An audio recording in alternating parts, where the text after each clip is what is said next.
Bismillahirrahmanirrahim. Meneruskan pengajian kemarin tentang masalah ajaibul qalbi, keajaiban-keajaiban hati apabila sudah terbuka dari nafsu-nafsu amarah dan nafsu lawamah, sehingga yang menguat, yang naik adalah nafsu mutmainnah. Tentunya harus dikalahkan semua ajaan setan dan ajaan nafsu. Dikekang terus, ngejak apa dikekang, lama-lama ajaan setan dan nafsu melemah atau bahkan tidak menggoda pun tidak begitu kuat, karena sudah mulai terbiasa baik, terbiasa tidak mau jelek, terbiasa. Lah, ngempet inilah awal daripada terbukanya nafsu mutmain. Nah, kalau sudah nafsu mutmainnah, jiwa yang tenang, senang dengan kebaikan, senang dengan ibadah, senang dengan zikir, senang bertemu Allah, senang baca Al-Quran, senang yang positif, akhirnya mata batin hati akan mulai melihat. Tapi kalau masih tertutup dengan nafsu-nafsu amarah, nafsu lawamah, ngejak kejelekan, ngejak yang tidak penting, ya jangan harap mata batin kita akan merasakan nikmat. Fasyaraful insan wa fadilatuhu allati faqa biha jumlatan min asnafil khalqi bisti'dadihi li ma'rifatillah subhanahu allati hiya fid dunya jamaluhu wa kamaluhu wa fakhruhu wa fil akhirati uddatuhu wa duhruhu. Masya Allah. Jadi kemuliaan manusia, hakikat kemuliaan manusia dan hakikat keunggulan manusia bisa mengalahkan dari makhluk-makhluk yang lain, itu apabila manusia tadi sudah menyiapkan dirinya, sudah bersiap-siap pada makrifat kepada Allah dengan hatinya. Kalau manusia tidak menyiapkan hatinya untuk makrifat pada Allah, ya lebih baik sapi dagingnya enak, kuat. Kalau manusia hanya menuruti nafsunya saja, ya lebih baik kambing, siapapun orangnya, keturunan siapapun, gitu aja. Kalau hanya mengandalkan senang menuruti nafsu, tukaran, nafsu gaya-gayaan, nafsu menang-menangan, ya lebih baik hewan tidak punya otak, tidak punya akal. Jadi kemuliaan manusia, kelebihan manusia bisa mengalahkan makhluk lain itu dengan bersiap-siapnya hati manusia tadi untuk makrifat kepada Allah. Bagaimana? Melihat kejelekannya, melihat kekurangannya, melihat kedoifannya, melihat kesalahannya, sampai bisa melihat kebesaran Allah. Butuhnya kita kepada Allah. Kita itu kapan bisa menjadi orang baik sampai senang beribadah kepada Allah terus. Kalau sudah begitu, mulailah manusia akan menjadi lebih baik daripada makhluk yang lain. Pertama, kemakrifatan kepada Allah di dunia itu bisa melihat jamalullah, keindahan Allah. Jadi mulai dari melihat makhluknya, melihat alam. Orang baik kita ingin, Masya Allah, dia diberi baik oleh Allah. Orang jelek, subhanallah, mudah-mudahan saya tidak begitu. Tapi Allah kadang memberikan dia semacam ini sekarang, belum tentu dia terus. Kalau dapat hidayah, dia bisa lebih baik daripada saya. Gitu. Kasihan. Wa fakhruhu, keagungan Allah. Wa fil akhirat uddatuhu wa duhru. Dan di akhirat kita bisa menjadi atau tempatnya. Makrifat memang tempatnya di akhirat. Sempurna kita melihat Allah. Piye ya Mbak? Gimana? Padahal Allahu Akbar. Langit itu makhluk Allah. Langit itu yang di paling bawah itu masih satu titik daripada langit atasnya. Padahal langit yang paling bawah itu sudah memuat matahari, memuat alam semesta, memuat semua planet-planet. Bumi ini planet kecil kalau dibanding planet yang lain. Itu makhluk Allah semua. Ya apa sih? Lautan kayak gitu itu ada kecil. Makhluk Allah semua. Allah Akbar. Kita kala akan bertemu mudah. Tempatnya kita makrifat kamil, makrifat tam, makrifat sempurna melihat Allah. Ayo kita cawiske, siapke dengan senang beribadah. Mulai dibuka hati ini dengan apa?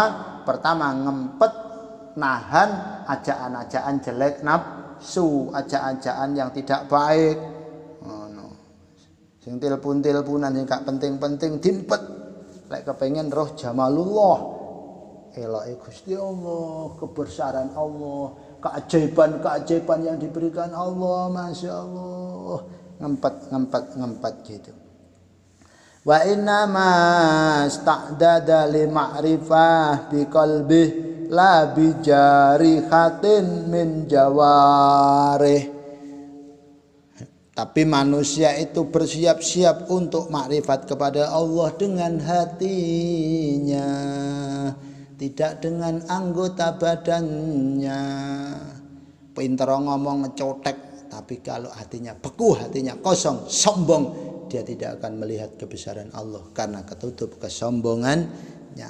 Yang jadi pejabat kalau sampai hanya melihat jabatannya, tidak menggunakan jabatannya untuk melihat Allah, dia tertutup jabatannya. Bahkan bahaya karena akan menjadi beban jabatannya di akhirat. Yang menjadi orang kaya mestinya kekayaannya dibuat untuk melihat kebesaran Allah, melihat anugerah Allah, melihat kedermawanan Allah. Dan kita harus tahu kewajiban orang kaya, bagaimana sedekahnya, zakatnya. Tapi kalau sombong dengan kekayaannya, enggan mengeluarkan sedekah, biar tertutup Allah, dia tertutup dengan kekayaannya. Kekayaannya akan menjadi masalah kelak. Kadang belum mati, dia sudah terjebak oleh kehancuran dunianya. Yang menjadi anak orang hebat, leluhurnya hebat, kalau hanya menyombongkan orang tuanya, menyombongkan leluhurnya, dia akan terhalang keberkahannya, malah angguran orang biasa. Maka mari kita jadikan, Masya Allah, semestinya ya kita jadikan semuanya itu untuk melihat kebesaran Allah. Ini ngaji juz 3 ini, wali-wali besar itu katanya kebuka hati ini sampai duwe makom kewalian, sampai menjadi wali apabila ngamalnya kayak juz 3. Di Banyuwangi ada Mbah Mangil itu kebuka mata batinnya menjadi wali Allah karena apa? Ngamalnya kayak juz 3. Mbah Wali Hasan Basri itu wali itu diberi oleh Allah kabar, tidak ingin, tapi hatinya memang kebuka. Jadi piye ya kalau sudah kebuka gimana? Ya bening. Jeding itu kalau bening, ikan kelihatan, sendok jatuh kelihatan, sempak jatuh kelihatan, ya kelihatan semua. Kelihatan. Tapi kalau butek ya butek gak ketok apa-apa, enggak kelihatan sama sekali. Mbah Wali Hasan Basri itu katanya kalau ada tamu 5, kelihatan semuanya, jenis hatinya, kelakuannya, kejelekannya, kebaikannya. Kadang tamu 5 itu satu ceret air keluarnya beda-beda. Yang Vian keluare teh, ulum susu, Kikin air putih. Berarti tidak bisa keluar airnya, ya tidak tahu, macam-macam. Karena sudah kebuka mata batinnya. Diberi oleh Allah gitu ya wis, Masya Allah. Bisa, masih sampean bisa. Yang penting dikekang hawa nafsunya, dikekang keinginan jeleknya. Tidak.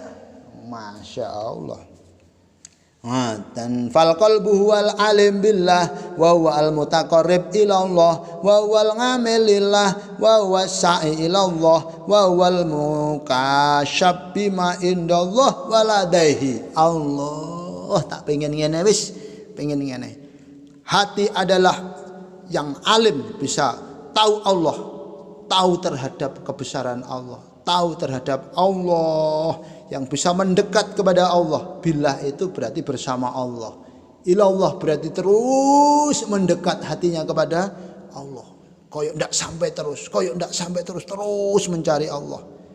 Lillah karena Allah, terus semuanya karena Allah. Jadi billah, ilallah, lillah. Ya, apa? Billah terus bersama Allah. Ilallah terus menuju Allah, lillah terus karena Allah, tidak ada yang karena manusia. Masya Allah. Itu wasailallah terus filah.